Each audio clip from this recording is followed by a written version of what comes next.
ఆదిత్యోర్కోరవిర్భాస్కరశ్చ దివాకరః మార్తాండస్తవితా హేళి తీక్ష్ణాం శుర్మిహిరో రవిః యకర్తా జగతాం భర్తా సంహర్తా మహసాం నిధిః ప్రణమామి తమాదిత్యం బహుదంతస్తమోపహం. 2025 July నెల 8వ రాశి వృశ్చిక రాశి. మేష వృశ్చికయోర్భౌమః, కుజుడు అధిపతి. కుజుడు బాగున్నాడు. మరి కుజుడు తప్పితే వృశ్చిక రాశికి ఏ గ్రహం బాగలేదు. ఈ వృశ్చిక రాశి ఎంత జాగ్రత్త పడితే అంత మంచిది. నన్ను అడిగితే ఉద్యోగం చేయటం, వ్యాపారం చేయటం మానుకోవచ్చు. ఏదైనా ఒక నెల రోజులు సెలవు పెట్టండి, లేకపోతే మీ వృత్తి అనేది పూర్తిగా కోల్పోయే లక్షణం ఉంది. ఉద్యోగంలో చేతగానే పనులన్నీ చేసి ఉద్యోగం పోగొట్టుకోవచ్చు. వ్యాపారం చేస్తే అసలు మొత్తం పోవచ్చు.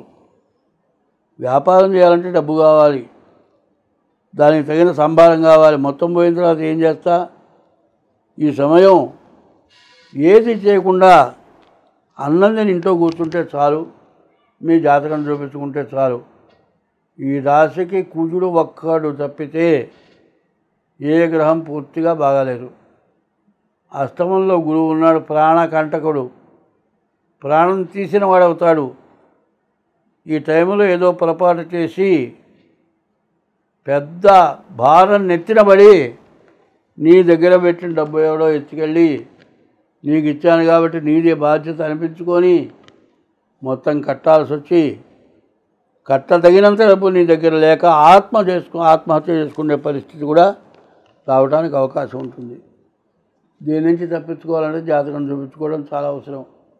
ఏ గ్రహాలు బాగాలేవో జన్మ లగ్నరీత్యా ఎట్లా ఉందో చూపించుకుంటే మీకు చాలా ఉపయోగపడుతుంది. ఈ వృశ్చిక రాశి వాళ్ళు ప్రతిరోజు కూడా బియ్యపు రవ్వ, పంచదార కలిపి పుట్టల దగ్గర వేయండి. సూర్యుడు ఉదయించక మునిపే ముందుగా లేచి స్నానం చేయండి, దీపారాధన చేయండి. సూర్యుడికి 3 వేళలా పొద్దున, మధ్యాహ్నం, సాయంత్రం నమస్కారం చేయండి. ఈశ్వరాలయానికి వెళ్ళి శివుడికి ప్రదక్షిణ చేయండి, నవగ్రహాలకు ప్రదక్షిణ చేయండి. ఇట్లా చేస్తే మీకున్న సమస్త దోషాలు పోతాయి. ఎందుకంటే ప్రతి దేవాలయానికి కూడా గోపురం ఉంటుంది. లోపల షడగోపురం అనేది లోపల పెడతారు.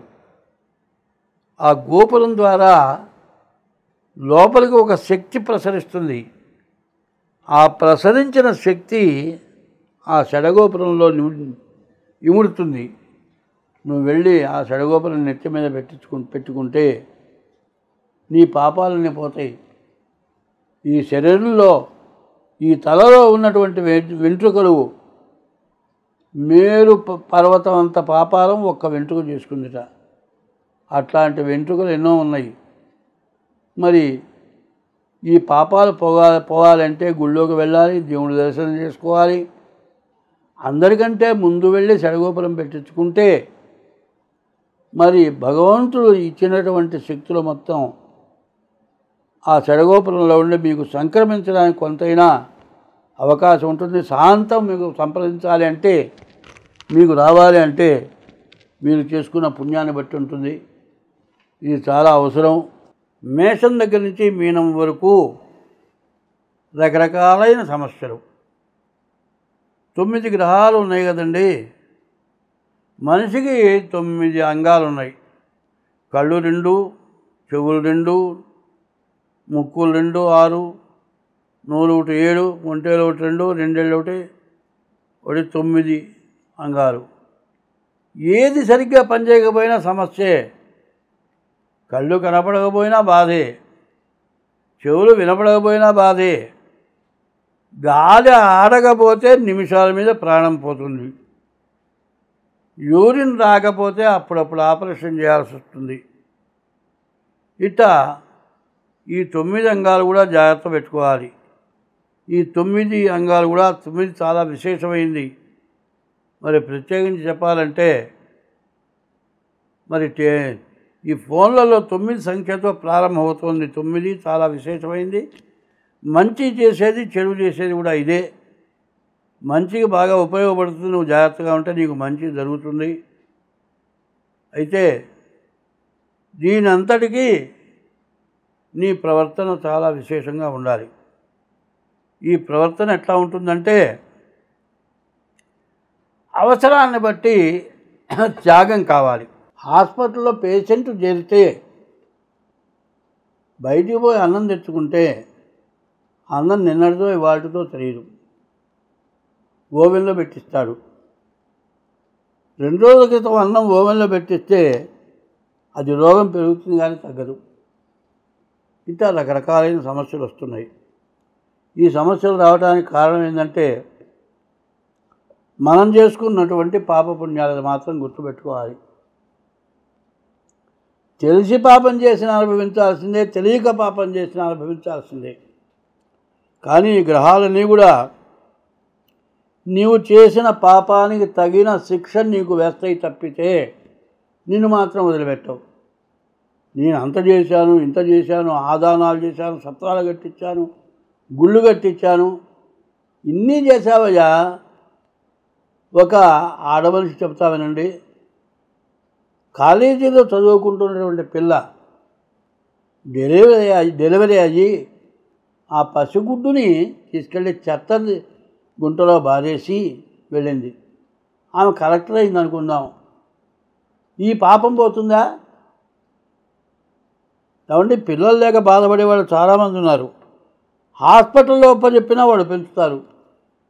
నాకు వద్దండి ఈ పిల్ల, నేను వెళ్ళిపోతాను, నా పెళ్ళి కాకుండా గర్భధారణ జరిగింది, నన్ను మోసం చేశాడు, నన్ను రక్షించండి అని డాక్టర్ని అడిగితే ఆ శిశువుని మాత్రం ఆ డాక్టర్ ఖచ్చితంగా అట్టబెట్టుకుంటాడు. జాగ్రత్తగా దాన్ని నిర్వహించితే వాళ్ళే తిరిగి అక్కడ ఉంటారు. వాళ్ళే డాక్టర్లు కూడా అవడానికి అవకాశం ఉంది. మరి అట్లాంటి పిల్లల్ని చెత్త కుప్పలో బారేయటం ఎంత ధర్మమో చెప్పండి. మరి పైన నువ్వు పడేసింది కాక చూచిన వాళ్ళంతా తిడతారు. అవి పెద్ద పెద్ద మంత్రాలండి, మామూలు మంత్రాలు కావు అవి.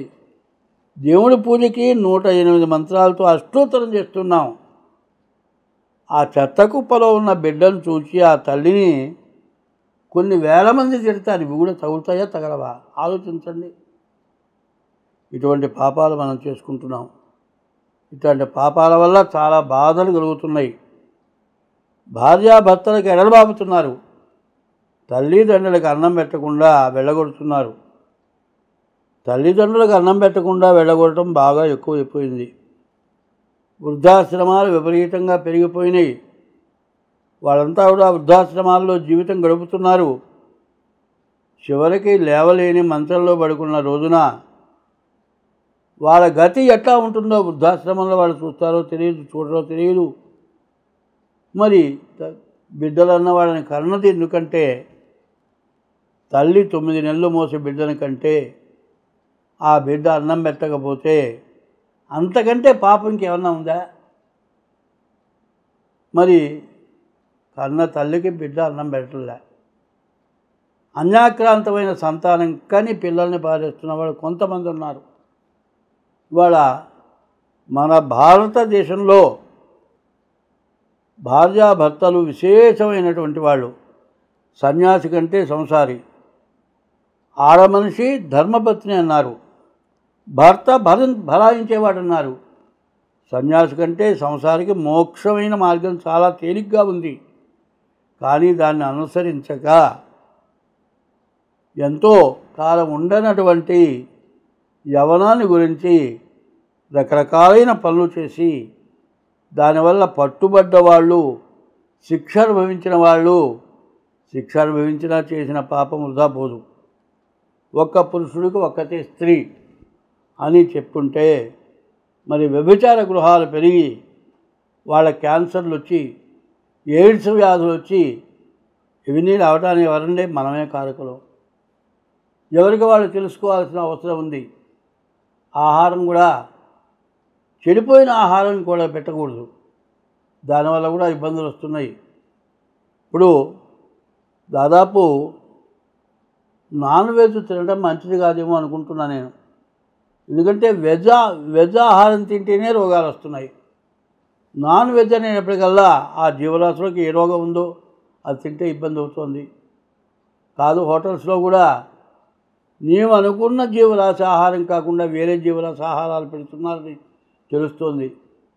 కాబట్టి ఆహారం, నలుగురితో కలిసే వ్యవహారం, చదువుకునే విద్య, సంపాదించే ధనం ఇవన్నీ కూడా సద్వినియోగం అయితే బాగుంటుంది. దుర్వినియోగం అయితే మాత్రం నష్టం మీరే పడతారు, ఇంకోటి పడరు. కాబట్టి ఈ 9 రాశుల 12 రాశుల వారికి చెప్పింది ఇది విశేషమైన సమస్య. ఈ సమస్య బాగా గుర్తుపెట్టుకోండి. ఇదికి 1కి 10 సార్లు చూడండి చెప్పింది. మనం ఏం తప్పు చేస్తున్నామో 10 సార్లు చూసిన తర్వాత అయినా మన మనస్సు మారుతుందేమో, మనం బాగుంటామేమో అని కోరుతున్నాను. స్వస్తి.